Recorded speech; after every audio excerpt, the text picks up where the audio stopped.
Hello, everyone. My name is Zia, and I want to welcome you to the English Habit. This is our third episode on our vacation series, designed for you to practice and learn English. We're going to try picking up the pace while still speaking slowly and clearly, but we're not stopping for a vocabulary section, so you can follow along in a more fluent manner. However, we still recommend you pause from time to time to practice pronunciation. And I'm Carter. We're happy that you're joining us. Today, we're diving deep into the whole airplane experience, because let's be honest, flying is weird. So weird. You're basically sitting in a metal tube at 30,000 feet, eating mystery food and hoping the person next to you doesn't steal your armrest. Speaking of which, can we start with the seating situation? Because I have opinions. Oh, here we go. The seating wars. Okay, so let's address the elephant in the plane, the middle seat. Who invented this torture device? Airlines who wanted to fit more people and make more money. It's not a mystery, Carter. But seriously, if you're stuck in the middle seat, do you get both armrests? Is that the consolation prize? Absolutely. Middle seat gets both armrests, window gets the window and one armrest, aisle gets easy bathroom access and one armrest. This is the social contract of flying. See, I didn't know this. I've been in middle seats just suffering, with my arms in my lap like a penguin. That's tragic. You need to claim your territory, politely but firmly. Okay, but what if the person next to you is one of those armrest hogs who spreads out like they own the whole row? This is where the subtle elbow nudge comes in. You gently, and I mean gently, place your elbow on the armrest. If they don't move, you just stay there. Make it slightly uncomfortable for them. Passive-aggressive armrest warfare, I love it. It's an art form, but honestly, the best solution is picking your seat wisely when you book. Okay, teach me your ways. What's the best seat on a plane? Depends on what you value. Window if you want to sleep and not be disturbed. Aisle if you have a small bladder or long legs. Exit row if you want legroom and are willing to help in an emergency. What about those seats right in front of the exit row? Are those cursed? Yes, don't sit there. Those seats don't recline because they'd block the exit row. You're basically paying to sit in a wooden chair for 6 hours. I learned that the hard way on a flight to Seattle. My back has never forgiven me.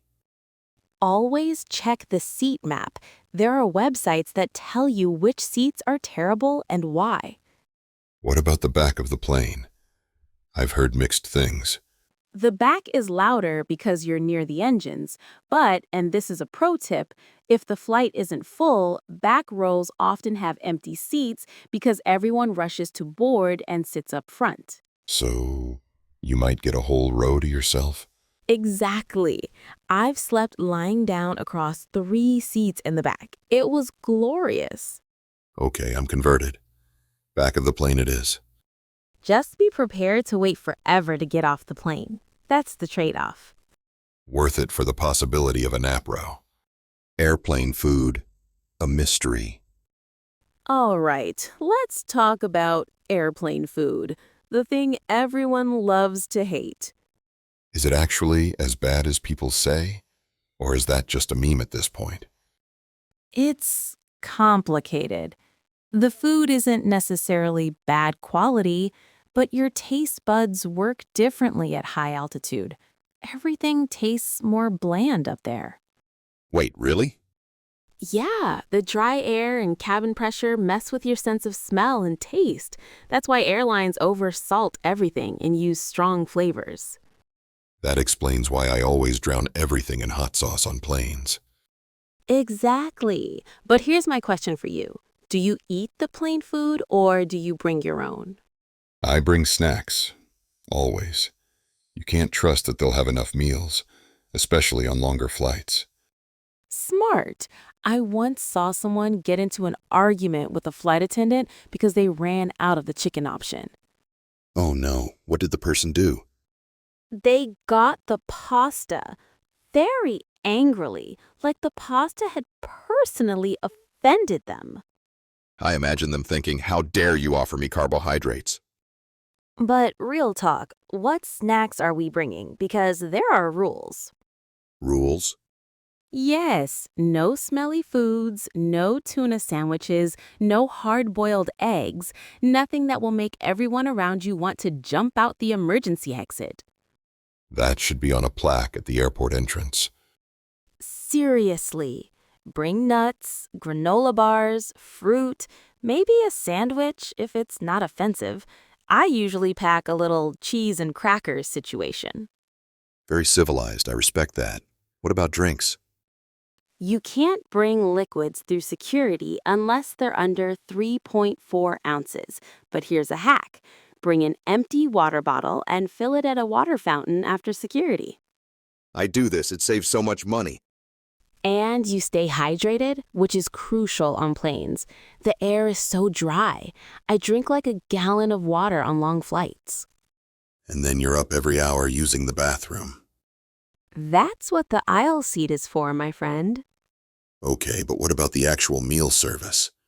How do you politely deal with flight attendants when they come around? Oh, we're transitioning to the next topic. Smooth. Talking to flight attendants. I never know what to say. Like, when they ask chicken or pasta, do I just say chicken? Or do I say, I'll have the chicken, please? What's the etiquette? Carter, you're overthinking this. Just be polite and clear. I'll have the chicken, please, is perfect. But what if they're rushing and I'm being too wordy? Then just chicken, please, is fine. Flight attendants appreciate efficiency, but mostly they appreciate kindness. They deal with a lot of difficult people. I believe it. I saw someone yell at a flight attendant once because the Wi-Fi wasn't working. Yeah, people forget that flight attendants aren't there to be waiters in the sky. Their primary job is safety. The snacks and drinks are a bonus. Right. They're literally trained to evacuate a plane in 90 seconds. That's wild. Exactly. So when you talk to them, remember, they're safety professionals who also happen to bring you peanuts. Treat them with respect. What's the best way to get their attention if you need something? If they're walking by, a polite "excuse me" works. If they're not, press the call button, but only if you actually need something, not for every little thing. What counts as call button worthy? Feeling sick, needing medical help, a real emergency, or if you're on a long flight and you need water and they haven't come by in a while. But don't press it just because you want another bag of pretzels immediately. What if I spilled my drink? Is that call button worthy? It depends. If it's a big spill, sure. If you just knocked over your cup a little, wait until they walk by. Got it. And what's the protocol for reclining your seat? Because this feels controversial. It is controversial. Here's my take. You're allowed to recline, that's why the button exists, but do it slowly and maybe check behind you first. I never recline because I feel guilty. That's very considerate of you, but you're allowed to. Just don't slam it back during meal service or right after takeoff. When is the right time to recline? After the meal service is done, when the lights are dimmed, when it's obvious people are settling in to rest. And if you're going to recline, commit. Don't do that thing where you keep adjusting it every 5 minutes. The seat adjustment people are the worst. Agreed. Pick a position and stay there. What about asking flight attendants for extra stuff, like extra snacks or blankets? Totally fine to ask. Just be polite and understand they might not have extras. Do you happen to have an extra blanket? Works much better than I need a blanket. The magic phrase is happen to have. Yes, it gives them an out if they don't, and it sounds less demanding. Same with snacks.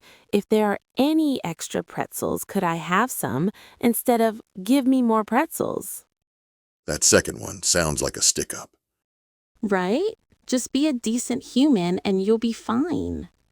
Turbulence and anxiety. Okay, I need to ask you about turbulence because it freaks me out every time. Turbulence is completely normal. I know that logically, but when the plane starts shaking, my brain is like, this is bad. I get it. Turbulence feels scary, but planes are built to handle it. The wings are designed to flex. Pilots fly through it all the time. It's like a boat on choppy water. Uncomfortable, but not dangerous. But what if it's really bad turbulence? Even the worst turbulence is rarely dangerous. It might feel intense, but the plane is fine.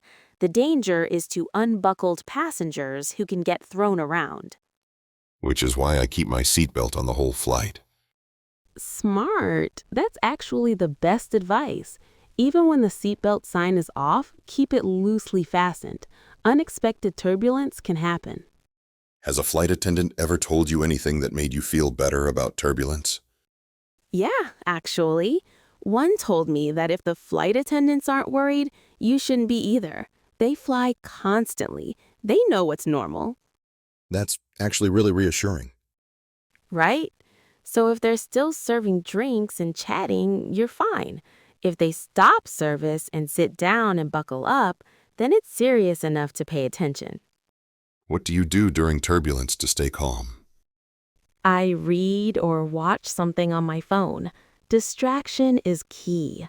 Deep breaths, and I remind myself that thousands of planes fly every day without incident.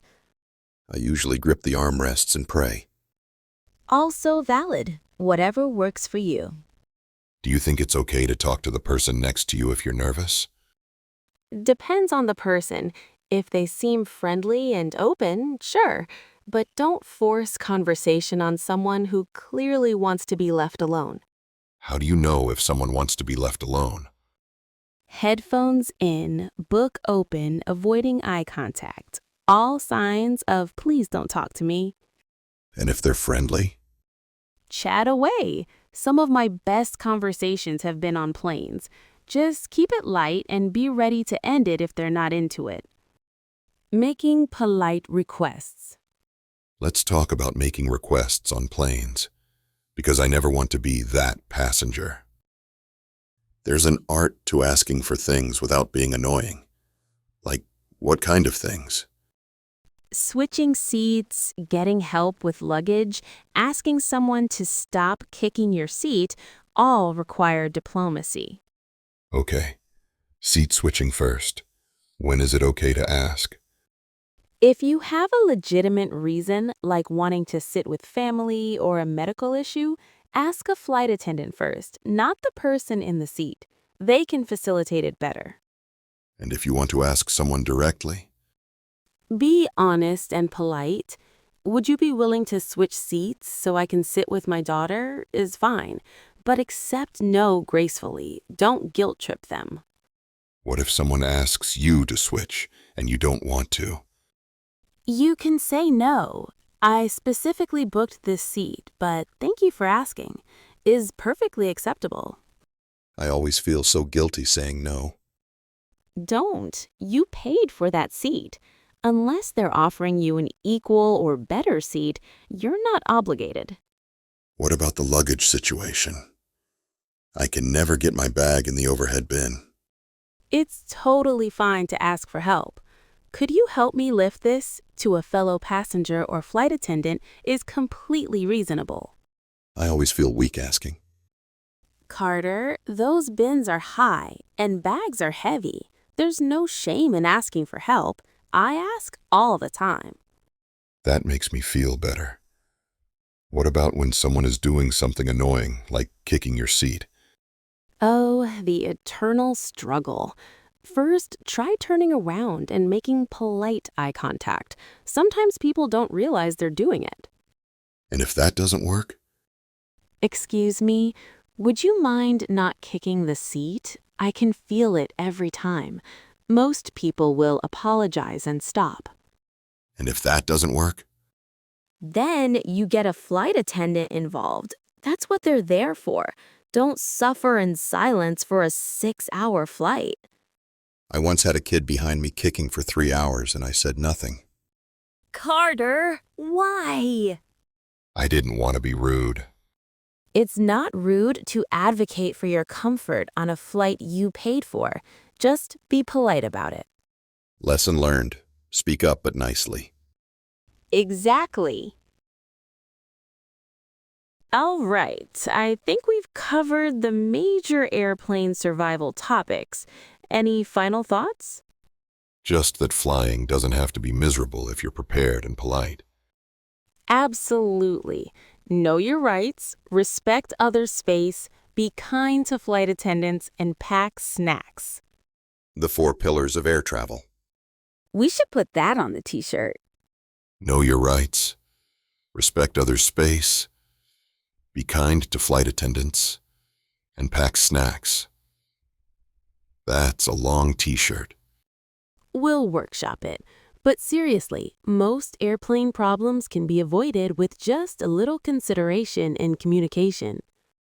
And if all else fails, Headphones, a good book, and the knowledge that every flight eventually lands. beautiful. Inspirational. I'm going to stitch that on my suitcase. All right, everyone. Thanks for listening to The English Habit. If you have airplane horror stories or tips, send them our way and let us know what you think of this format. We'd love to hear them. Until next time, may your flights be smooth, your seats be roomy, and your snacks be plentiful. And may your middle seat always have both armrests.